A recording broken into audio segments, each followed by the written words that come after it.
Get 40% off Pod Practice t-shirts by visiting our Ko-fi shop. Enter promo code PRACTICEPLAYER, all caps.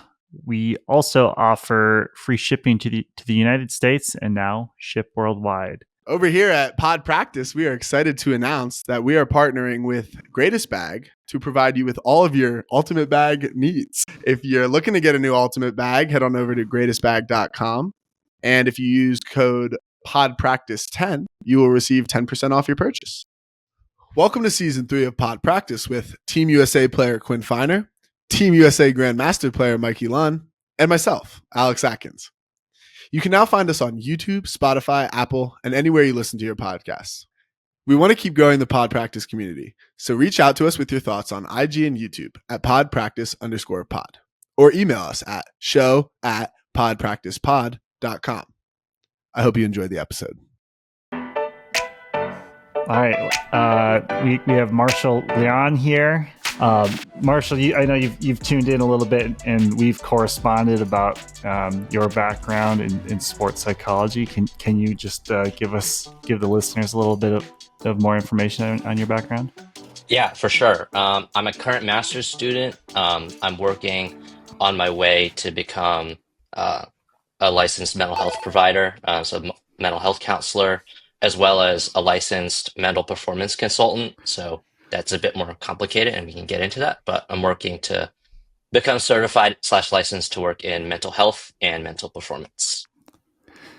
Yeah, thanks for being here. And I have a specific interest, and I know these guys do too, about your field as it pertains to performance in athletics and sports, and both individually and team wide. Can you talk a little bit about, I guess, the importance of having a mental game, or however you would phrase it, and its impact on physical performance? Yeah, sure. I think the way I phrase it with athletes, especially when I first get introduced to a team and I'm giving them like a pitch of what I do or explaining what I do, I typically ask them what % of their sport is mental. So like, if I ask you what % of Frisbee is mental, what would you say? Yeah, I actually don't know what to say. What do you got? What comes to mind for you? Like, guys? just throw out an estimate. So my initial reaction was 50, but I feel like it's higher because I'm like thinking like, oh, 50% mental, 50% physical, but like, 50 is my initial reaction. It's weird because I feel like there's a lot of ways you could go with it, but honestly, I just think of like 100, like, because I just feel like it all starts up there. Answer. So when I initially got asked this question, I was initially on the 50-50 end, but working with college, elite high school athletes, the answer is almost universally 90+%. It's between 75 and 95. I've never heard an answer below 75%, which is wild because I've talked to like hundreds of athletes about this. And you're right in that there's a weird spectrum. There are a lot of mental skills which kind of overlap with physical skills. A lot of mental skills manifest physically in a way sometimes. But yeah, in terms of our mental game, the way I like to conceptualize it is, we spend all this time working on our physical game, right, in the gym, getting faster, getting stronger, quicker, more agile, in better shape. And then, sports specific wise, we also do a bunch of things, right? We practice our throwing, we practice our ability to make decisions and read the game, our timing, our positioning, but our mind puts that all together, right? It sequences it, it learns how to read, and like map things together. And then ultimately, it helps, like having a mental game allows you to execute more consistently, when it really matters. The way I frame it again to athletes is, I'm not going to make you jump higher. I'm not going to make you throw further. But everyone can probably think of a time where they had the best performance of their life. Right. And it's not always intentional. Sometimes it's an accident. So by sharpening your mental game, you're basically just raising your floor. You're improving how often you're performing closest to your best. That makes a lot of sense. And when we talk about mental game, can you help us sort of clearly define that? Like, does that include the like knowledge of how to throw a forehand, or is it more geared towards like the sort of ability to do that consistently and calmly? It's more towards the latter, definitely, right? So when you think of, when I say sports psychology or mental skills, a lot of people, it's hard to know what that means. I like to think of it as there's a lot of qualities which we want to think of ourselves as mentally, right? We want to be confident. We want to, we want to be resilient, mentally tough. When we Mm-hmm. go into situations, we don't want to be rattled or startled by things.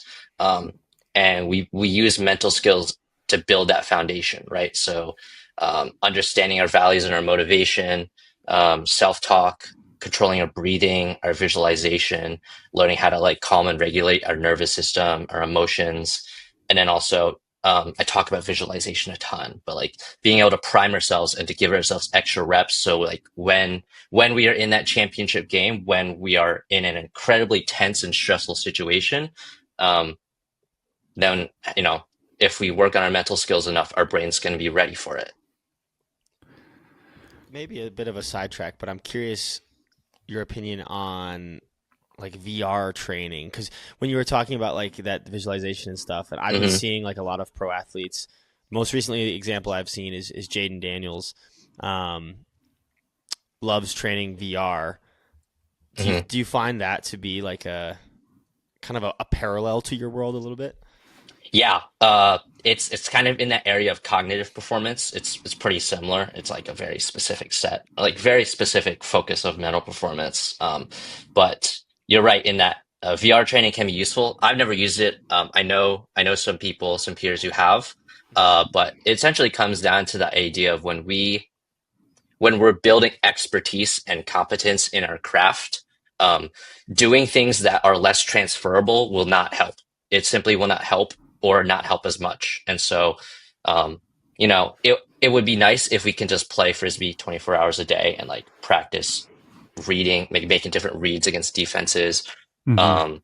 But simply put, we can't do that all the time. It takes a physical toll. So VR is it's like probably one of the closest ways you could get to specifically being able to like quickly read patterns, memorize, chunk things together.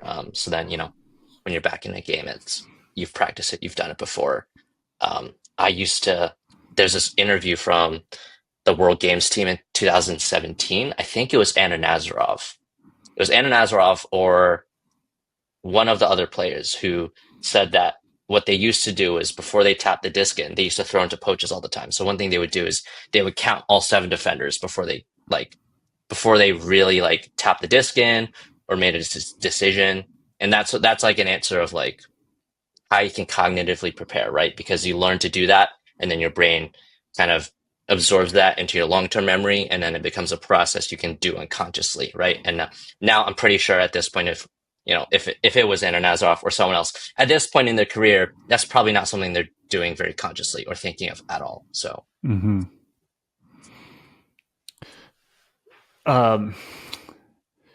What do you think are the most common struggles that athletes have when it comes to performance and the mental game?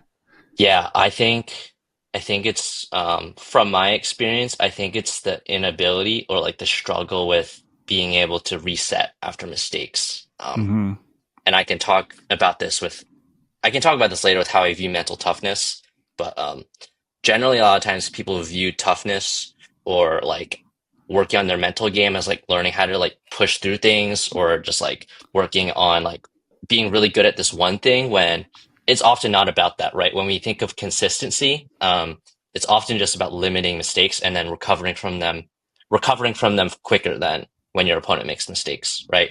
It's really hard to play a perfect pointed defense, right? When you think of a 10-second possession, there's probably a couple errors or a couple moments, like microseconds, where someone messes up, or it could be a really big mistake. Someone makes a drop, and it's like within that moment of how well do you recover from that? It's even more interesting in a team sport where you have to consider right? Like not just how you're reacting to it, but how your reaction affects other people.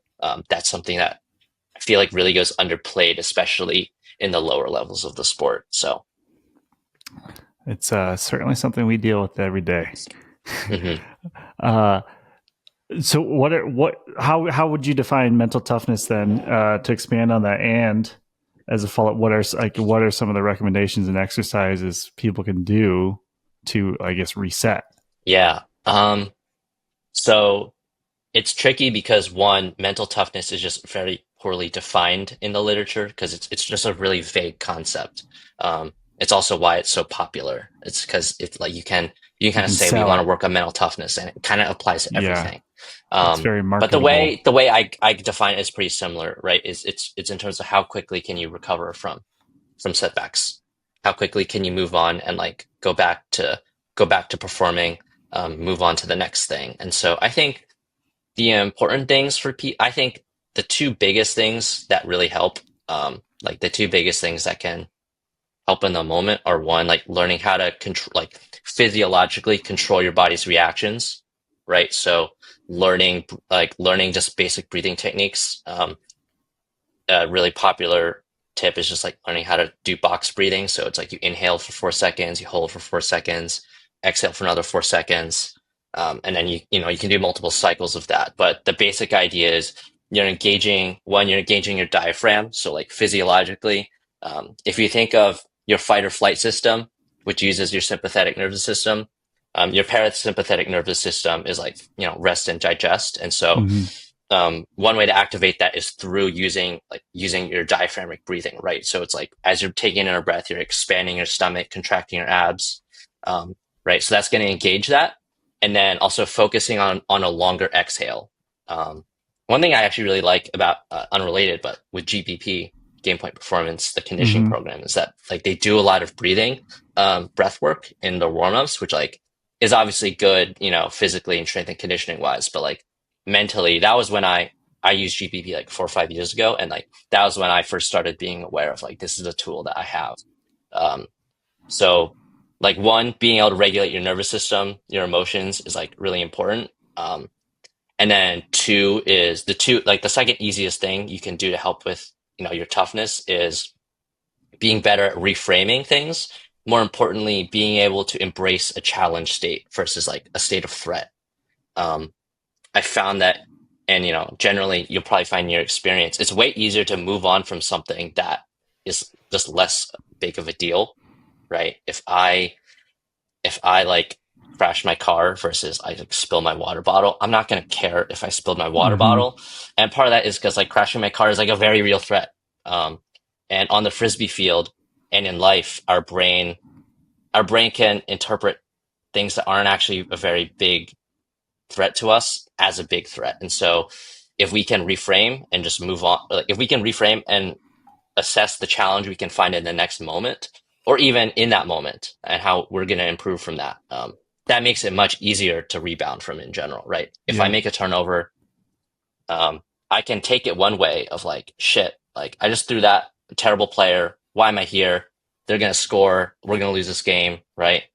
That's the extreme end of that versus if you turned it over, you could just say like, I could go on like, yeah, next play, whatever. Or you could really take the second to like challenge yourself. Okay, I just got this turnover.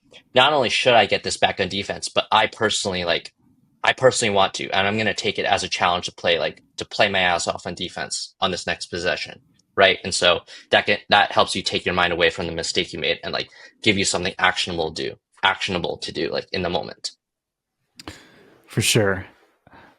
What do you think about the impact? I guess the impact on teammates. Can you dive into that a little bit? Like, Yeah. I was reading some papers in prep for this, and I was reading this really interesting narrative recap of like this rugby team. It kind of chronicled their journey, like from like being one of like regarded as one of the worst teams in their league, all the way to like winning like their championship in the league. And so it was really cool. And one of the things they found is that in terms of team resilience, some of the really important things include positive emotions. Positive emotions, stress appraisals, like I just talked about, right? So being able to find the challenge in the moment versus the threat, and really viewing something as is this going to help me long term improve versus is this something that's like hurts me now? And then the last thing was like unrelated but transformational leadership, which I can talk about later, which I thought was really cool. But that positive emotion part is really important. If you notice all the really good teams when they win, the vibes are pretty good.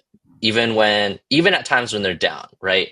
They're able to express frustration in a moment, but they're able to move on from it. Or when they express frustration, and it's in a way that is one, like healthy, and then two, is expressed in a way that doesn't hurt their teammates. Part of that is they're able to control their own reactions, and then two is that they've either communicated with their team in advance and like had those conversations about how they treat each other and what's acceptable, or it's like culture related and there's just like such a deep history of it, or there's an unspoken history. And that's part of why repeating as champions is so hard. It's because every group every year is never the same. And so the boundaries and the unspoken assumptions, they always change even just a little bit each year. So does that answer your question? It does, and it sparks a lot more. I think some of this, because I really do buy into the importance of it, and it seems like setting it up is the most difficult thing. Like, or figuring out at what time do we prepare for some of these situations, and then when you inevitably run into one that you either can't control, you've not thought about or prepared for, or is just too emotional. Like it is the car crash for somebody on the field. And the reaction is like a lot of people are feeling that threat state, I think. And, it does, I think in my mind, I want to ask, what do you do when that happens? But I think it's sort of a silly question to answer to ask because if like Quinn and Kins were just fat and out of shape and we go to fucking nationals and I ask like, what do I do now with these two tubby dudes that can't keep up with anybody? And the answer certainly it's not solvable in that moment. But does that spark it? Do you have any thoughts or exercises around the preparation? Like, how can we do this every day and live it? Yeah. I have some thoughts, but just as a or not like to clarify, but like from where this is coming from. So a lot of this comes from my knowledge in organizational psychology. So like looking at organizations, like a lot of workplace psychology and stuff. Totally. And a lot of it's applicable I really to teams. That there is a lot of transferability there. Yeah. It's actually how I first got started. So initially I was really interested in IO. I remember I was in college and like I did not like my college team. Did not get along with like anyone on leadership after like my freshman year. I remember I was in an IO class and my professor was like explaining to me this model of like how to like diagnose problems on a team. And I was actively like filling out the worksheet with like examples that I was experiencing on my team. I was like, this makes so much fucking sense. But then that interest transferred into sports. Mostly after like my year coaching on AMP, where I really got interested in the individual aspect of like, why do we underperform in some games? Like, why do we see like, in some cases where we might choke a lead, like why does that happen? What goes into that? But on the leadership, or like not the leadership, but the culture end, this is something that's like hard to tease out, especially on your own. Because you are right in that there are some times where like simply you have the wrong person or you have the wrong group, and that, right, like, that example you gave at nationals. There are some cases where, and this is something you see on like regionals level teams, where there's a lot of times there's conflict within the team about what the team wants to accomplish, where some people want to have fun and like want more equitable playing time, and other people are like, yeah, like let's earn this bid to Pro Elite Challenge or Select Flight, or like let's push for a bid to nationals. And there's conflict in the goals there. And so there are times when there is incompatibility, the really hard part is that sometimes the incompatibility is just a lack of understanding and how someone's like personality plays into the dynamics of the team. Um, but in terms of what you can do to lay a better foundation, I think one is you can either look from like a top down or bottom up approach. I think for you guys, like the top down approach is gonna like be the easiest to start in terms of a lot of times this kind of work with team culture and working on the resilience it starts at the top. It starts from leadership where you have to be clear about what the values are of the team. Um, and how that aligns with your actions. And then three, how all of those actions align with, it's hard to phrase it, but like the fundamental assumptions of the team, of like all the unspoken shit that kind of no one ever wants to talk about. You have to make sure there's like proper alignment between all three of those, or else then there's conflict. But like that's why the transformational leadership is so important with like team resilience. And to define can that, you unpack that last yeah, a little bit? When you say transformational leadership, what exactly does that mean? it's leadership with a particular focus in mind to inspire and push people to improve, perhaps beyond their own like idea or limitations, their idea of like what they can be or their limitations.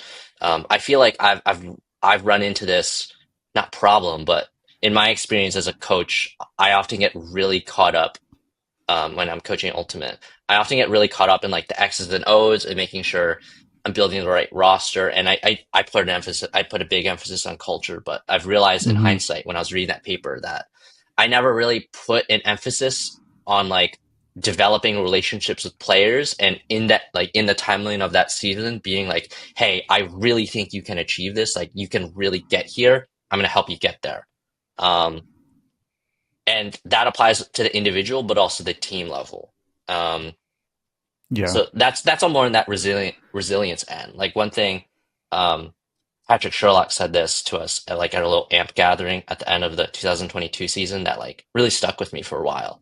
And he commented on how much he loved the people of AMP because, even in the beginning when they had like made semis in like 2007 or something, he was so proud that everyone on the team wanted more. Versus he talked about how in the past, the dialogue around the Philly club team was like, maybe we'll make semis one year. Right now it's like maybe we'll make nationals one year. Rest in peace. But that transformational piece is really key for that resilience part, right? Because when you talked about what happens when the car crashes, you prepare for that by being honest and talking about that a lot at practice, right? Talking about how when we're doing this, right, this is to prepare us for when this happens, right? Yeah. I believe we're capable of this. Constantly emphasizing the growth, right? The growth mindset that comes with stressors, right? Of like, this is going to suck, but like, we're going to get better at this. This is to improve us. Looking at losses that way. I really love it when I'm on a team where like after a loss, I can say something and like people are open to hearing things. Versus like when like you lose a game and like everyone's in a shitty mood, because if everyone's in a shitty mood, no one's there going to be there having like a proper challenge appraisal or like, reframe of that moment. Right. So. Yeah, I think it's interesting to think about the top-down approach and sort of like receiving feedback or being receptive to things in that moment. Like I think about like the film room sessions, and you always hear about like Belichick is reaming Brady, but it's the fact that he listens to it and buys into it. Like it does have a trickle-down effect. And I think there are so many moments like that are not even that exact situation. Like if Quinn's been a captain on Bravo for a long time in Summit, and Kins has been a captain on many teams as well. Like honestly, they're just leaders. It doesn't even matter whether they're captains or not. Formal and informal. And just seeing how they receive things in any moment or react to things it has a different kind of impact on teammates than other people do, and that's just like the nature. I think the nature of being a veteran and leadership.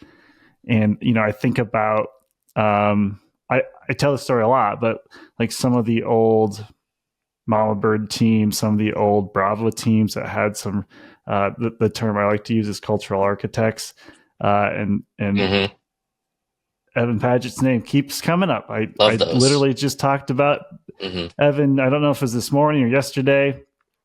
And Jackson Kluwer was another one. We called him Showtime. And things that they do, or hit a sneeder. These are all guys that played Mama Bird in like the 2010 to 12, 13-ish range. Was Hita was on the championship team at 14 as well.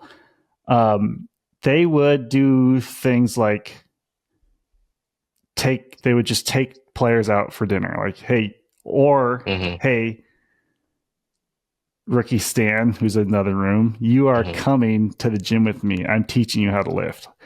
And I just think about like the lasting impact that has, and how all those players who are now in their 30s, but they were young at the time, they still tell me like that how impactful that was. Yeah. And like those are generally the pairs, the groupings of people that are still close well after leaving college. Yeah, and I can give you this little model or thought exercise to use when it comes to team culture. But the way I like to think about team culture is there are kind of our cultural artifacts. So you can think about different norms, traditions, other like symbols or things related to a team. Like you could even think of like the jerseys you have, or like other processes, how you interact with each other, how you warm up, all those small little behaviors or things related to the team. So that there's your artifacts at the top. There are your espoused values in the middle, right? So what you say is important, what you your mission or your vision statement, right? What you're saying in the huddle at practice, that sort of stuff. And then there are the fundamental assumptions of like what unspoken thing lies underneath all that you believe. And like what you said earlier is a really good example of that, right? So you could say that, taking someone out for dinner or taking someone to the gym, I'm showing you how to lift. That's a cultural artifact, right? Right. That's a veteran teammate showing someone the ropes, or just like showing appreciation to someone. And then you can look at the espoused values of that, right? Which is I value you as a teammate. We need to learn how to lift, right? That's important for us as a team because, we're a competitive team. And then you can look at the underlying assumption of that, right? The fact that I'm taking you out means I believe you're worthy, right? I believe you're worthy of being on this team, right? The fact that I'm going out, showing you how to throw, showing you how to lift, doing these things means that I believe you're capable of contributing to the mission of this team, right?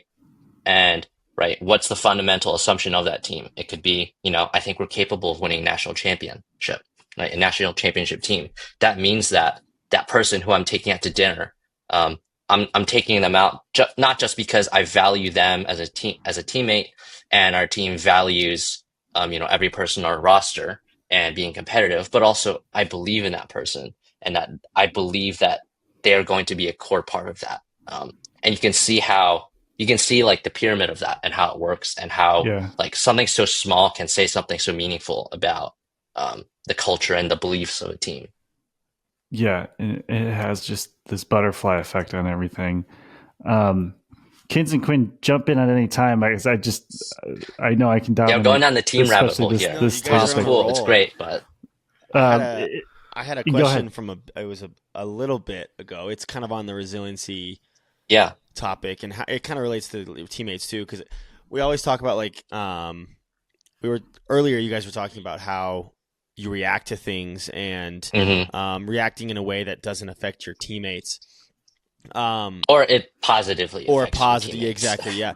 So I hear a lot of people always say like internalize it, as opposed to like if someone's having a negative reaction that's affecting others in a negative way, a lot of people say, well, we need you to internalize that, which I I react like that doesn't seem like a healthy way to solve that issue.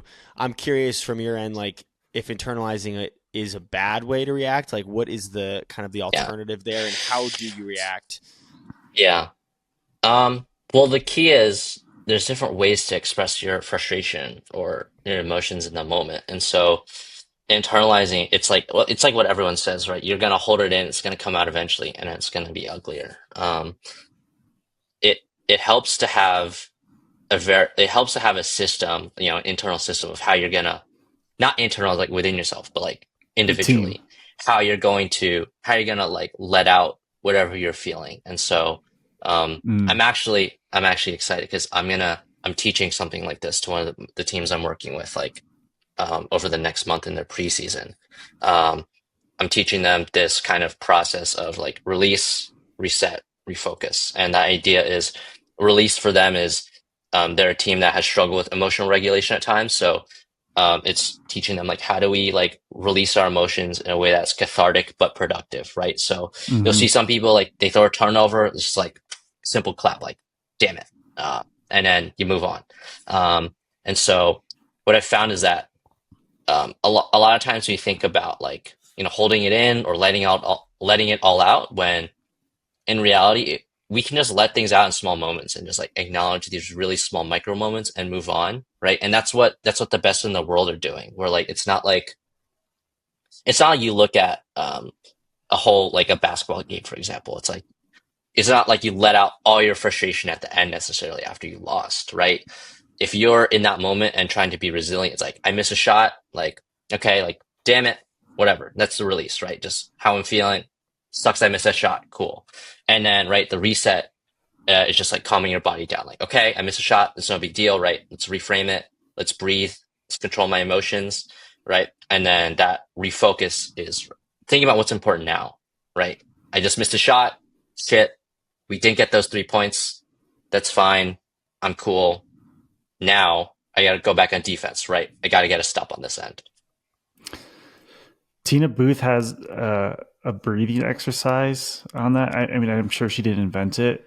It's tell me if you've heard about this, Marshall. But basically, you think of it like you close your eyes, you're in a meditative state, and I could be getting some of these details wrong, but I guess you just focus on your breathing more or less, and then just think of the number one, and just try to picture the number one in your head as you breathe, and then as you inevitably your thoughts wander away, maybe you start thinking about like I'm a little hungry right now. Maybe like I get distracted by that, or like maybe Della walks in Kins's room, Mm-hmm. for instance, and you get distracted, but that's okay.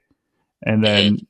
then the reset part of that is coming back, and then you focus on the number two, and then Oh, that's you just interesting. keep picturing the number two. And I think maybe you set a timer for like 5 minutes. I'm sure you could change it, lengthen it over time, and then like if at 5 minutes you See how high count to you get. 30, and then like maybe you do it consistently, and next week you count to 15 or something. I haven't heard of that, but I like the idea of like moving up the numbers, because it kind of gives you like it makes it like a fun little game versus just like you're thinking about number one.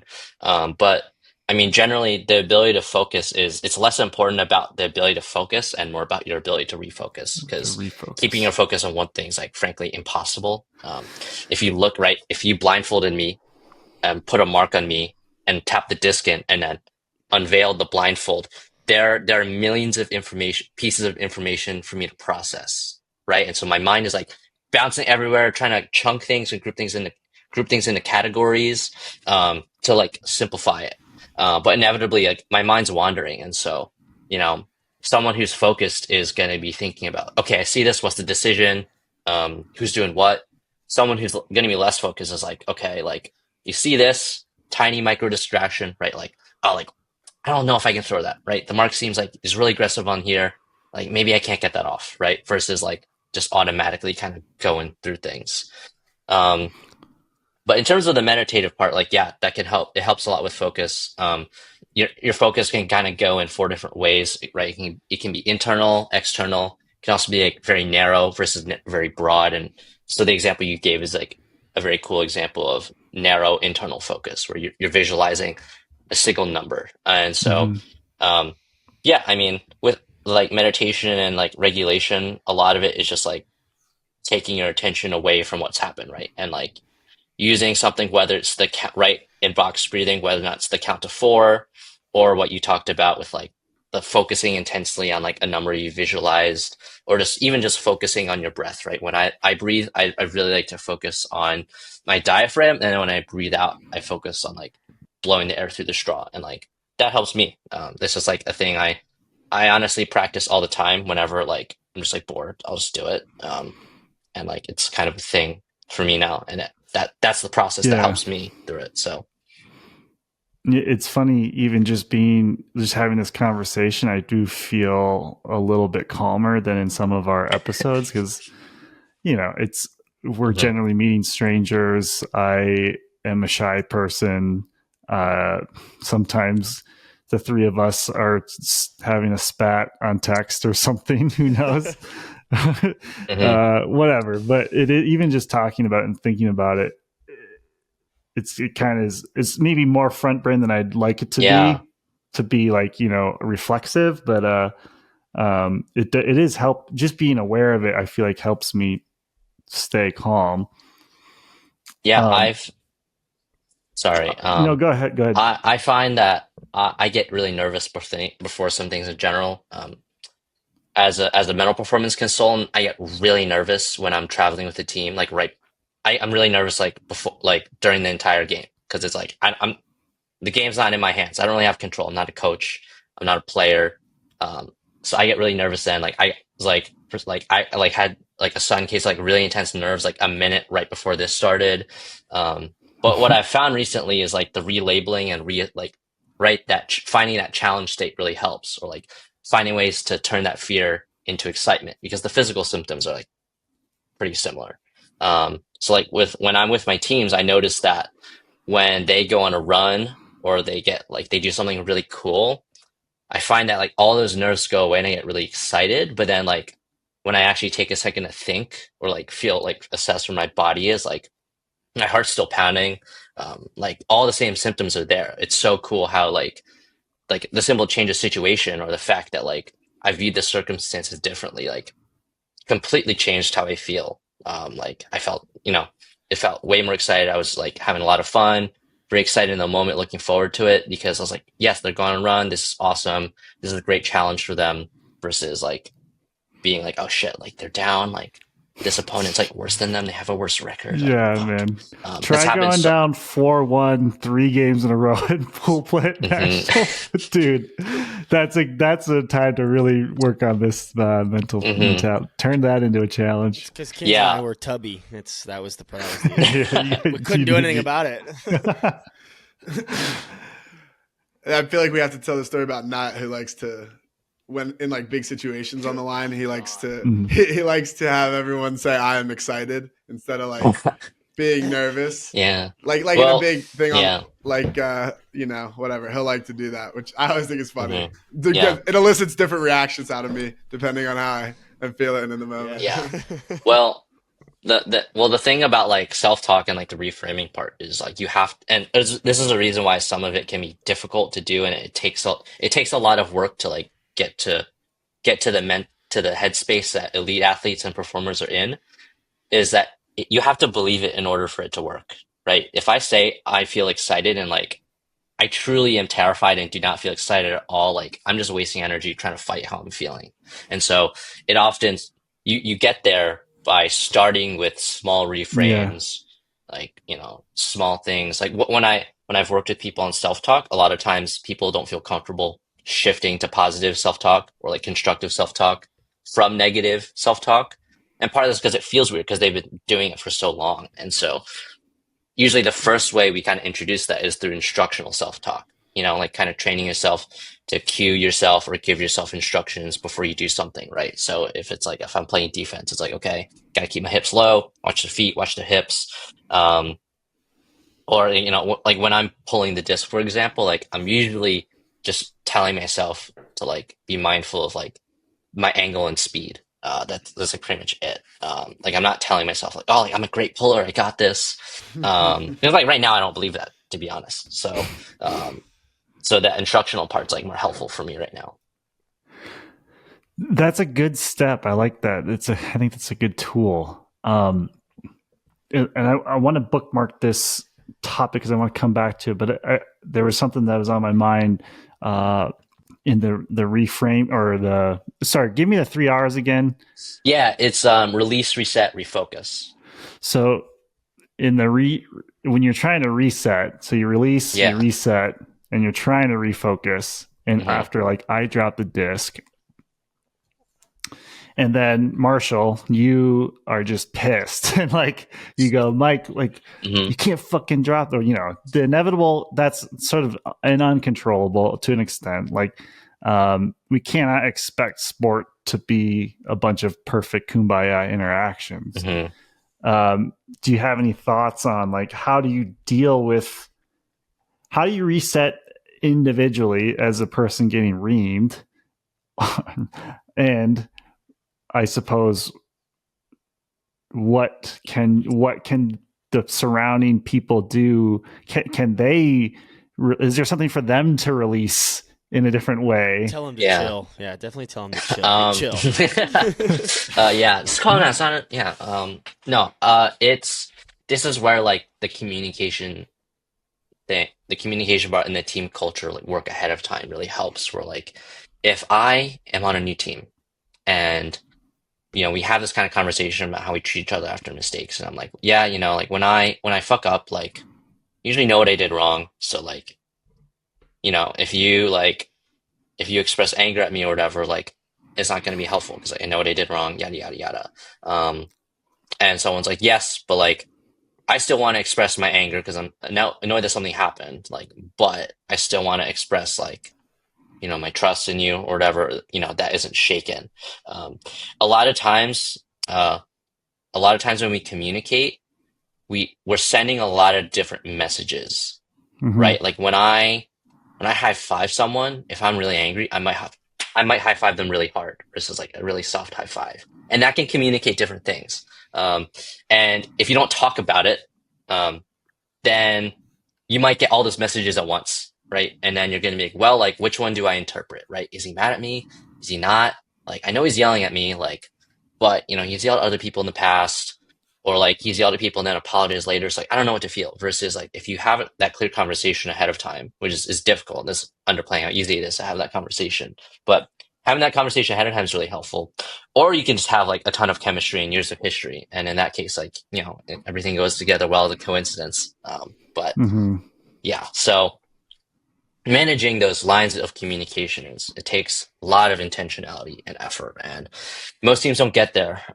Even the best groups, there's a lot of, I was reading some research about how they were looking at groups that were formed in the military for like specific missions or tasks, and they found that the psychological safety of the group, this is so interesting, that the psychological safety within any subgroup of an organization can be a lot lower or higher, even within like the same people who know each other, different combinations of people that can change. And it's because the group itself, it's kind of like its own entity with like the people in it. And so that kind of changes, in a sense, the messages and the communication between each other. So it's something that always has to be like talked about or renegotiated in a sense. I think the big flaw, this is my big pet peeve, is when people say, we are adults, we know how to do this. You all know how to communicate, figure it out. And it's like, you are adults. We are also human. We are also given the same brain that is really smart, but also takes some incredibly stupid shortcuts at times. Those shortcuts are there for a purpose, but it doesn't help us in some moments. A lot of the mental performance work is just learning how to point your brain in the right direction with those shortcuts. Yeah, 100%. Go ahead. The high five example was funny because this was a few years ago now, but I had the disc and I was looking at field and I got really angry about something. I don't remember what it was. I just didn't get the look I wanted or something like that. And Kins was my swing, and I turned to Kins and I threw the swing I threw it as hard as I could at him. I was so angry. And as it's coming at him, he's like backing up, scared, like just giggling because I just ripped this thing at him. And it was like, I just thought of that when you said it. It was fucking hilarious. That's funny. This conversation also kind of has me thinking, I don't know why, but it's kind of got me thinking about like toxic positivity a little bit too. I don't really have a question around it, but I'm curious. I'm just kind of curious, like what your opinion is on that and how it manifests and like the effect of it. I haven't looked into it too much, but for me, it ties really heavily into psychological safety, which is, for those who don't know, it's how safe people feel to take risks, and to like be really open and vulnerable. Psychological safety is not being nice. I want to reiterate that niceness is not a part of psychological safety. And so what can happen on a team that is lacking a lot of psychological safety, but like has these values of positivity, good vibes or everything, is that everyone feels compelled to buy in or to enforce that environment of happiness and positivity. And then what ends up happening is people don't address mistakes or things that happen, and it becomes really tense and no one wants to bring it up.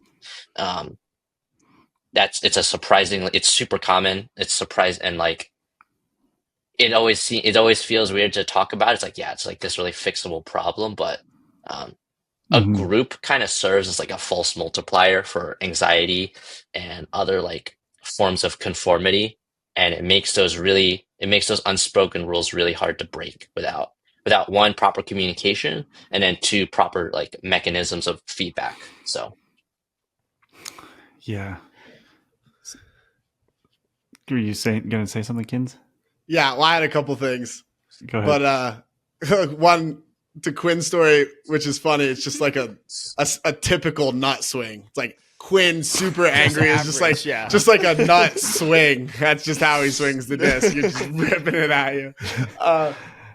Quinn was talking about toxic positivity, and I feel like I was thinking about it when we were talking about, I forget what example it was that you said. Oh, like voicing something, but you're not actually feeling it. Which I also thought of when Quinn was like, when a lot of people are telling other people to chill. It's like, I'm telling you to chill, but I'm actually probably not chill. If I'm probably worked up a little bit that you're worked up. I can see that situation. The other thing I think that'll happen in relation to toxic positivity is like, we know we want to be happy, but you're like not actually feeling those like positive emotions, but you're like saying it, like you're like, we're like saying that we want to be positive, but we haven't done the work as an individual to feel those positive emotions yet. So we're just like, I always think that's like an interesting thing, I guess, like just the talking and voicing what you want, but maybe, it's like that dream state because you're not actually feeling it in the moment. So you're kind of, it's definitely, and this is, I feel like, a mistake people get trapped into, but like, is kind of playing into like some mindfulness elements, but like it's not really wrong to feel any particular emotion when you're competing. Being a photographer has really helped me with this. Of like when I'm a photographer and I'm shooting in the club finals, like I am looking for like all the emotions, including happiness. Like it's so cool when I get a moment where someone's really upset or like they're really close to getting a block, or all those like really intense emotional moments.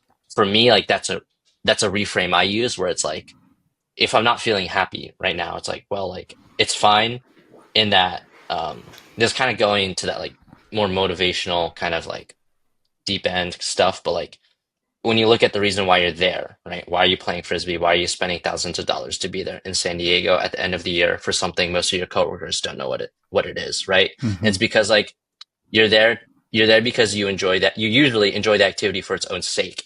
And that includes all the things that go into it, of competing, of being with each other as teammates, going against other people, and the emotions that are involved with that. The thing you always hear from people, well, not always, but you hear it so often is, I don't take anything back from this season. I would rather lose with this group of people than win with a different group of people, right? And so I think like kind of tapping into that element of like, it's fine to not feel positive, but you have to really lean into whatever whatever makes you do this, right? And then like lean into that, and like not the positivity, but like the motivation you find in that moment. This is why a lot of the times when I start working with teams or even individual athletes, like the motivation and the values is like the most important thing, because when you are under the most stress, that is like the foundation, right? If you dropped me into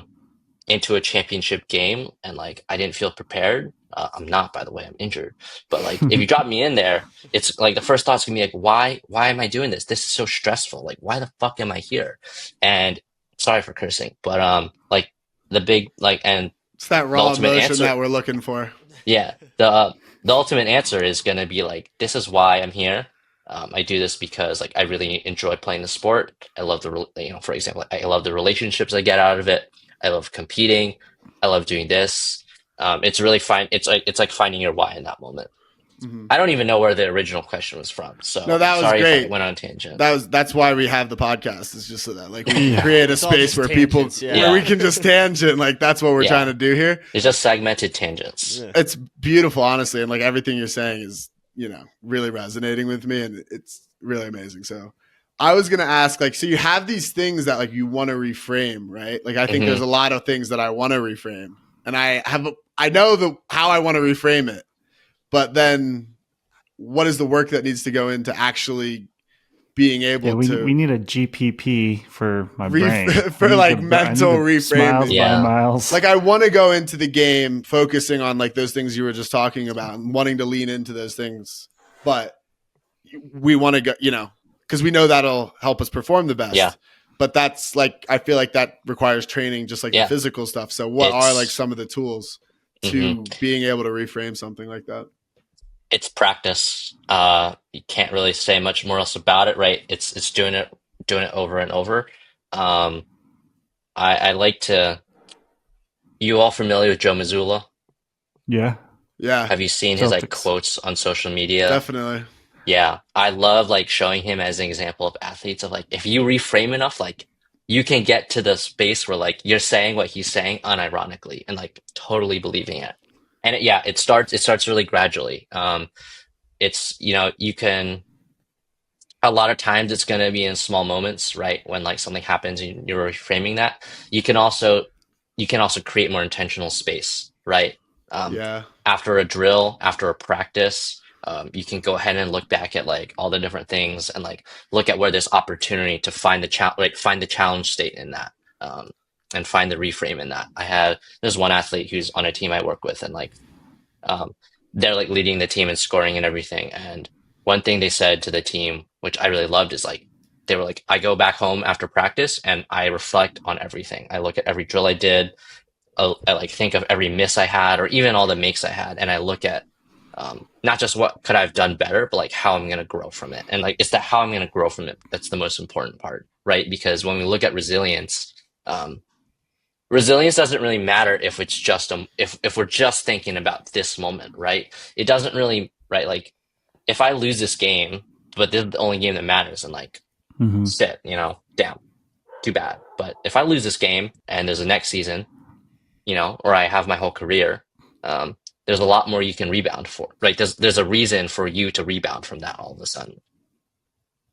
Or if you can go even smaller, right? If I just dropped a pull, that could be the end, right? I could just be, well, like shit, that happened. Goddamn. Or it can be, there's a whole nother game. I let something that was I let a catch that took half a second. I'm going to let half a second affect the next hour of this, right? So there's different ways to look at that time-wise. Yeah, to quantify it a little bit. But in terms of mentals, like the mental training, there is that, like reflection is such a big part. I like to think of reflection as like mental recovery. When you work out or you play Frisbee, like you need to take time to like let your body heal. And the way you're going to help your mind heal and grow is by like earnestly reflecting, right? So when you're watching film, it's like, okay, I messed up on this is what I need to improve on. Or mentally, it's like, Quinn, you had this example several podcasts ago, which I loved so much, because then it happened to me a week later. You were analyzing this one drop you had, where it was like, yeah, it came at this angle and I thought I was going to get it here. But when I took this last step, like I like doubted myself for a split second and I tried to catch it in a different way. And then that's when I messed up. I was like, that's like really good reflection, because the next time you're going to be completely prepared for that scenario. And then it was funny because the exact same thing happened to me the next week at like PATA Summer League finals. So finals weekend. Did you win? And like it happened and I was like, shit. Shit. That's funny. I'm looking at Joe Mazzulla quotes. We're all gonna die. like they're so great. We're all gonna be dead soon. So there's zero pressure. Yeah, he had one that I really loved when a reporter asked him, like, About Jason the championships, like, you just won the championship. Is there going to be a target on your back? And he was like, I hope not. I hope it's on my forehead and I can see the dot. I was like, what a lovely way to, like, I'm completely serious. What an amazing way to reframe view how you view your upcoming season as a challenge. Right? You're not afraid of anyone. You want the smoke. You want the target. Like, why wouldn't you? You want people are going to say the so target is on our back, but I hope it's right on our forehead in between our eyes. I mean, that's cold as fuck. Yeah. Holy shit. Or like even That's I think it was in the new Netflix like documentary show with like Jason and LeBron. Yeah. And they were talking to Joe about like the criticism Jason Tatum gets, including for me. I hate the Celtics, by the way. Fuck the Celtics. But Joe Mazzulla we was respect them. I hate them too. We respect them. I love Joe, but he corrected the reporter on the spot. He was like, "This is criticism he gets to deal with, not has to." Right, like he wants to be one of the best players in the league. This is the criticism he gets to deal with because he wants this challenge, right? And like that was a really good example of someone like reframing and correcting something on the spot, which is like really cool. I might just watch a bunch. And I think I think that people, like outside people and generally media, look at that stuff and their job is to sort of make it cringy. Their job is to, talk about coaches and players. Tatum. Jesus. Cringe Lord. Go ahead. And so I think it can be challenging at times to really believe it, and something you were saying this earlier, right? Like you have to believe it, and you have to. And you can start small. Yeah, you have to start small. So I should send you a video, Marshall, that I sent out to these guys. It was actually another sort of Tina story. She had like some conference for coaches and players. I don't remember if it's related to Nutsy. This is like from maybe 2007. Oh, never mind. I thought you were talking about recently. This is an old one. But she may have had this speaker back. His name is Dr. Alan Goldberg. Oh, yeah. I remember I saw his videos when I first got interested in sports psych. And he mostly talked about focusing. Yeah, so he was, I think he has a background in hypnosis. And by chance, I was just watching some other interview on Neil deGrasse Tyson's podcast. It was strange enough because it was about psychology, hypnosis, and he had Dr. David Spiegel on, who he has an app called, I think it's called Reverie, and both of them sort of talked about the power of suggestion or like hypnosis and how.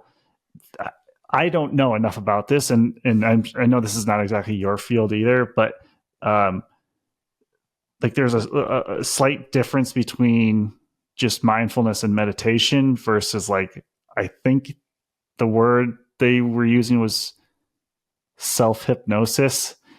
And see, like you laugh a little bit, right, when you hear it, but it sounds a little like woo-woo. But this is where I regret not signing up for a class this semester that was literally titled Imagery and Hypnosis. For this moment right now. Yeah, I have a lot to say on imagery and like visualization.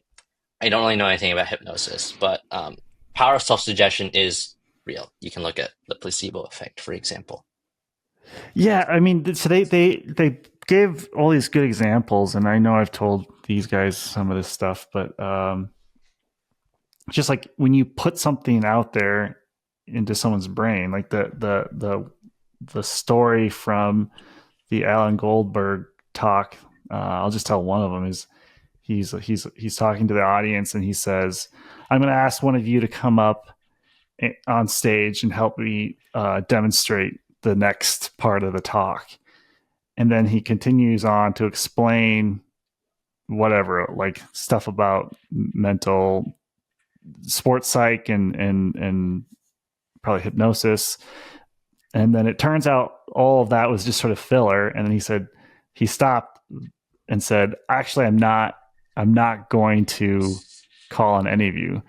And the point of this was for you to now reflect on the physical manifestation of the pressure that was just presented to you, because like when you think you might be called upon, all of a sudden your heart rate changes, it's elevated, and you start maybe breathing faster, and you tense up. You're like, your posture changes, and usually that physical manifestation affects your performance, and oftentimes in a negative way. And you forgot one of the most important parts about it. They were probably afraid of needing to speak up, right? It wasn't, I'm going to go up and I'm going to dominate this, right? Like, I'm going to nail this activity. It's that automatic like threat assessment, right? Instead of a challenge, it was an immediate threat. I did this with a team once where like we were doing emotion, like arousal regulation. So what we just talked about, and like to kind of break the ice, we had them do an activity, involved a winner and a loser, and then we told the team that the loser had to freestyle rap for a minute in front of the whole team. Everyone like freaked the fuck out for a whole minute. Someone almost hyperventilated. It was a lot, but it was like just the fear of that like sent people crazy. It was the fear and anxiety of that, the anticipation. So fear and anxiety are different. This is completely stupid and unrelated. In high school, I did like a talent show. Every year there was like a senior talent show. Mm-hmm. And it was like, there was like a Mr. Band and a Mr. Hockey. I was Mr. Hockey, or like Mr. Track. And so it was like sports mostly, but no Mr. Frisbee. We didn't have a Frisbee team, unfortunately.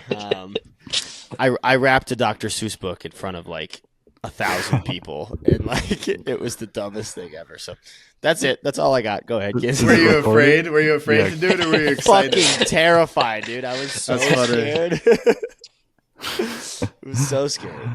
Yeah, I feel like that's what we were talking about. You know, I was asking about reframing earlier, and you were like, "You have to practice," and I was like, "Damn." And then it's like just thinking about how you would train for ultimate. You know, like when I want to go train, like you have to kind of get creative about different drills and like iterate them. And it also makes me think about like training Atlas, my dog, because it's like kind of the same shit. It's like you have this goal in mind, but you have to start simple and build it up. Like once you complete. Yeah. So it takes a lot of creativity and like want to put yourself in a situation where you can practice like this. Cause like for something like that, like public speaking, you know, like talking in front of people, like especially that, like you need other people. Like you can't, like you can maybe start you can start maybe just speaking out loud to yourself. But at one point you got to maybe get into that controlled environment with like one other person and then another and then another, you know, and like building up to where you keep practicing. This is where visualization becomes really important. It's a skill I fucking love because if I have this water bottle here, if I like threw this at my screen, a certain part of my brain activates for like the different muscle. Like my brain has to work in a certain way for me to like do that movement. Yeah. And if I close my eyes and I imagine myself like picking up the bottle and smashing into the screen, the same part of my brain, or that's the theory, right? The same part of my brain activates as if like I actually did it physically. It's just, it activates to a bit of a lesser extent, but it's the same parts. So we can use visualization to like, in effect, give ourselves extra reps of doing something. Yeah.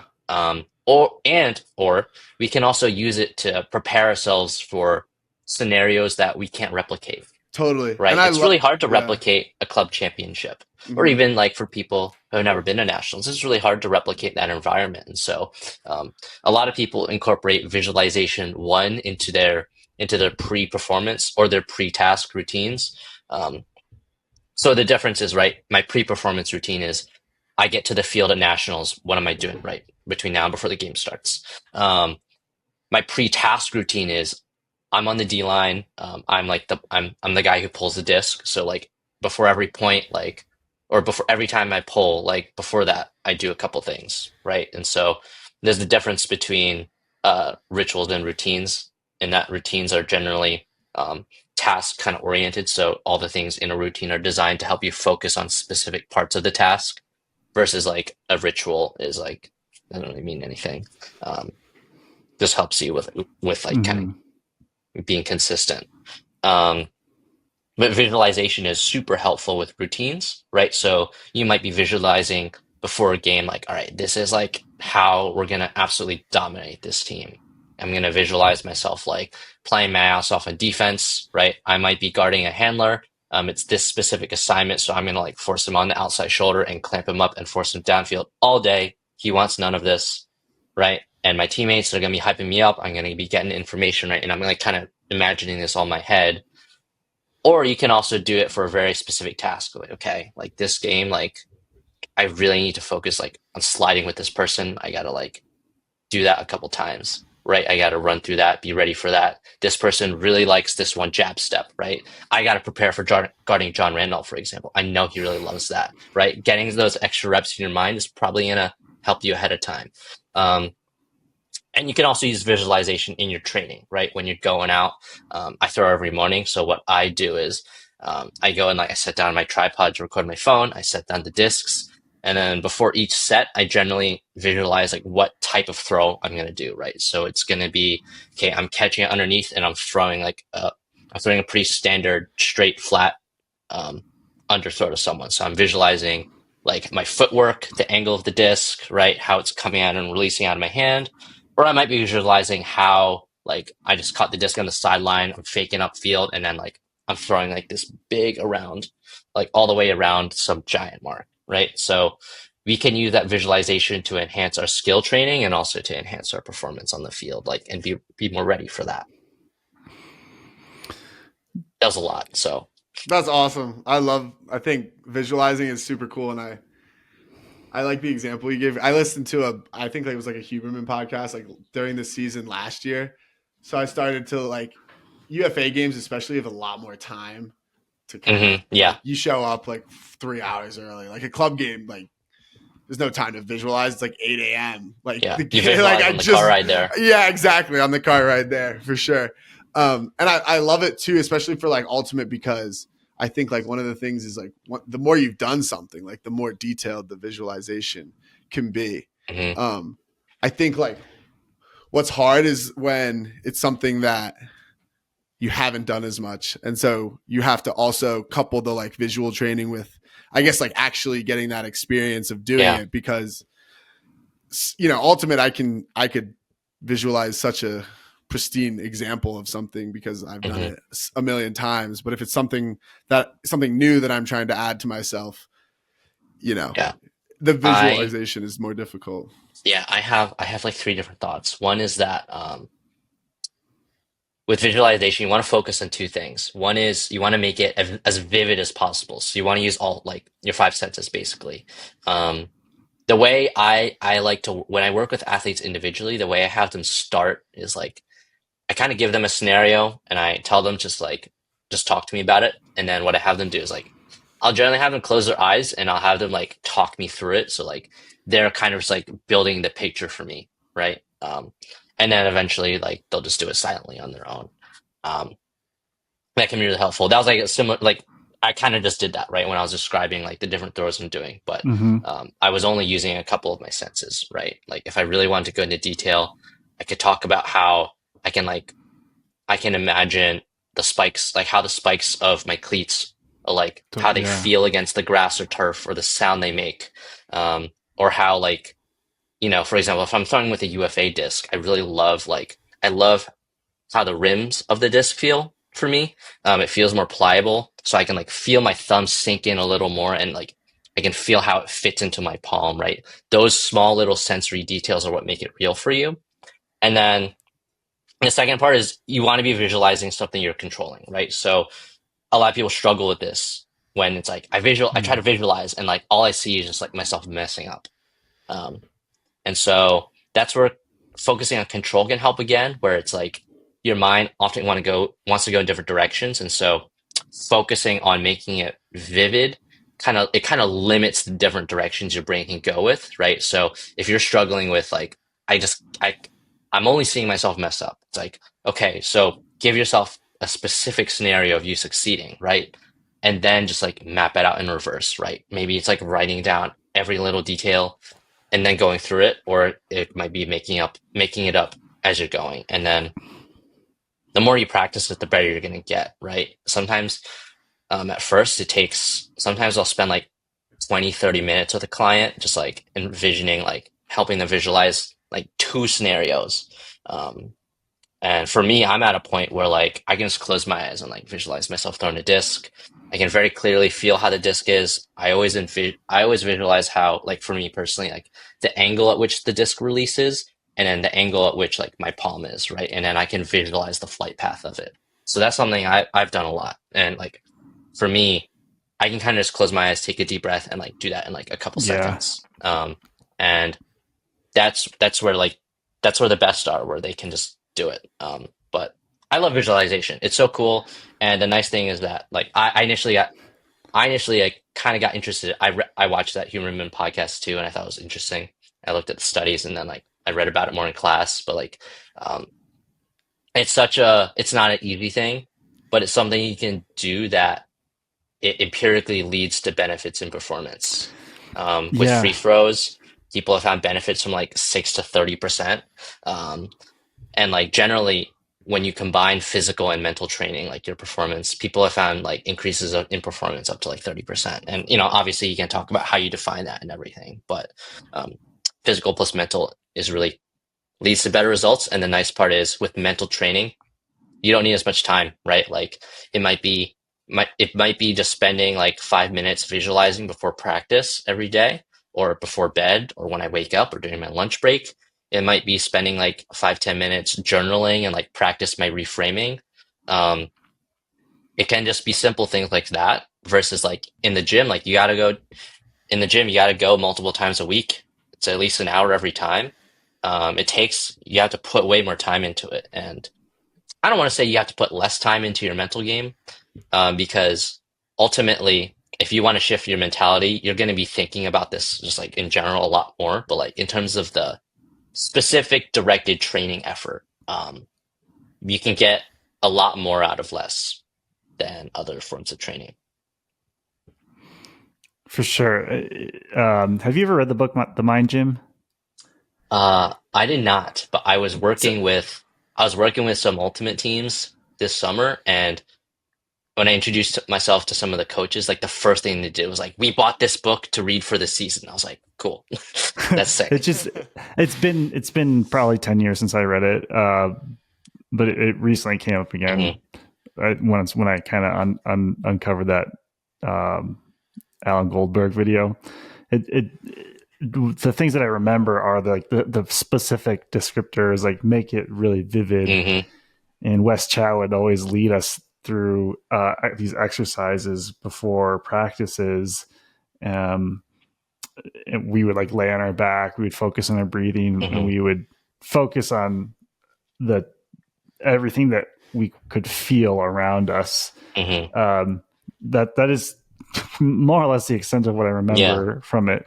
But I think a huge component of all of this, right, is you have to understand the value and importance of working on things like this. I think about, even like people are more bought into physical training, but will skip certain steps. Like they'll have a shitty warm up, or you don't have to think when you train physically. Yeah, right. And there's still, like, I think a similarity is like the people tend to look for shortcuts, and so like the program that a lot of the Bravo guys are doing right now is by Brian Nevison, and he's a Philly guy, and he focuses a lot on joint health and tendon health, and they're like it's so much, at least for me, like I've trained for 2 decades, and a lot of it is a big shift for me. And it has taken, honestly, injuries for me to understand the importance of some of this. So like a lot of failures, and my mind goes to like, I wish people really understood how much of a difference all of this stuff could make. You know what I mean? Like every little competitive advantage, why not? Yeah. Why not work on it? I think it comes into a couple of things, but one, there are some, right? I can give someone visualization and it can really help in the moment. So there are some things, right? I did a presentation with some high school basketball teams, and this one coach like was silent the whole time, and then asked me right after. He was like, or he asked me when I asked if there are any questions. He was like, "Okay, we have a game tomorrow, so like, what can we do?" I was like, there's not a lot you can do between like now, like 9 p.m. at night versus tomorrow morning. Like there's not that much. But like, some basic stuff like visualization is the one thing that like I feel like is a really cool skill that you can teach immediately and like you can start doing without like needing to uncover or do other mental work. But you're right in that the higher you want to go, the deeper you're gonna get on the mental side. Right? When you talk about reframing or your self-talk, you're going to have to dig deeper into why you're doing it and your values and your motivations. You're gonna have to dig in with like your communication or like your relationship with the sport, with your teammates, with your coaches, and that stuff is just uncomfortable. And for some people, like they're just never going to want to like really dive into that. For other people, they're willing to do that immediately. For other people, they will do that if they want it bad enough, right? If the reward is there. And so that's always an interesting balance to like kind of work through. But yeah, so generally I've found that I'm not sure where I'm really going with this, but that's why I like talking about the values and motivations to start with everyone, because that really kind of lays the foundation for like, what are we doing here? Yeah, why it's are all you about spending time with me defining here? things. We are very much in that phase of 2025 right now, making sure that things are defined properly so people know what to expect and can buy in as early as possible. I feel like between Marshall and Brian, like your team would be so covered. It's like a little insurance bundle. It's like Progressive or something, home and auto. You guys should start a little full team package, mind, body. I mean, what more could you want? I don't know. Bundle-ruski. Bundle-ruski. Bundle-ruski. Can people seek you out? Is there like is there anything that you are looking forward to in 2025? I have 2 social medias. One's marshall.lian. I post about like my mental performance work sometimes. It's mostly just I make like some infographic posts sometimes. Sometimes I'll share professional updates. That's kind of it. But like if you want to learn more, or if like you have a question, like I can answer it. I think it's like reaching to me through DMs is fine. And then I do have a photography Instagram, marshalllian.photo. I've taken photos of you both this year at Club Nationals when you played double wide. I caught your goal where like you had your hands wide open for a clap catch and then blew your cleats after. I've seen that, yeah. That was like the one photo I got of that game before blew my van had to leave. Right. Yeah. And then I got the 2022 club final. That was fun. I remember when you were like, I got a shot where like you were running by me with like the disc in your hands with your tongue out.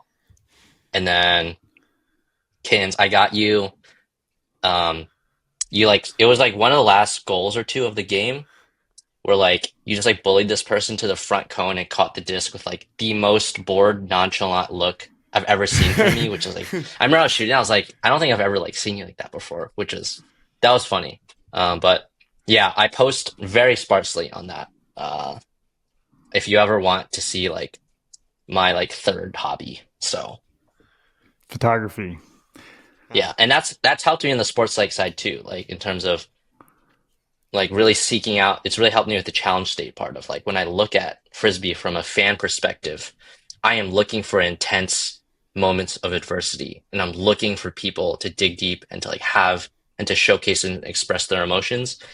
I think that kind of fan or photographer lens has really helped me like as a player embrace like the challenges I have on the field when it's like I'm thinking of like a difficult moment, and it's like, yeah, like this sucks, but like this is exactly what I'm gonna love in like 20 years when I think back on what I did. Oh yeah, it's all about capturing the emotions. I think that's the best part of the best photographers and the best videographers. They you can feel Yeah. what the players are feeling in those Yeah. moments. Shout out Sam Hoderling. He's awesome. I love him. Friend of the pod, Sam. Also yeah. Radnor alum. Yeah, his brother lives about half a mile from me, Yeah. just north of here. Mhm. I enjoyed this conversation. Like, it's really obvious that you've been reading a lot of, stuff on this. You provided a lot of really good shit. And I feel like it is always that final part of implementing it all, though, like, Yeah, that's the it's hard like, part. Yeah, we always talk about that, especially Yeah. with like team culture or Yeah. just as an individual. It's like finding those little moments when you Yeah. get to actually The team implement it. culture is way harder to do because it Mhm. requires a much more intentional effort top to bottom. But the individual stuff, it's nice that it's comforting to know that you can do a lot less and get more out of it. Where it's Mhm. like you can find a small moment in the day and just like a little reframe, a little reflection, or even just like a little like a deep breath, a visualization, like just doing that and then adding it up over time, right? And then, eventually one of us will get to the level of Joe Mazzulla. So, Dude, I'm definitely watching It's a some dream. clips of that after. Coach Because Joe. I agree. Like, I feel like Yeah. one of the biggest takeaways from this, too, is just like those reframes of, you reflect and you look back on something that mhm. you didn't react the way you wanted Yeah. to in it. And it's just like, how can I just reframe this Mhm. situation to, something that's going to give me Yeah. Like, more positive emotion? Sweet. Well, yeah, thank you so much, Marshall. This was a good conversation, and let's stay in touch. I'll as soon as we hang up here, I'm going to shoot you over that video that I was talking about. sweet. All right, guys. Thanks. Awesome. Thanks again. Yep. Peace. Peace. Be seeing you.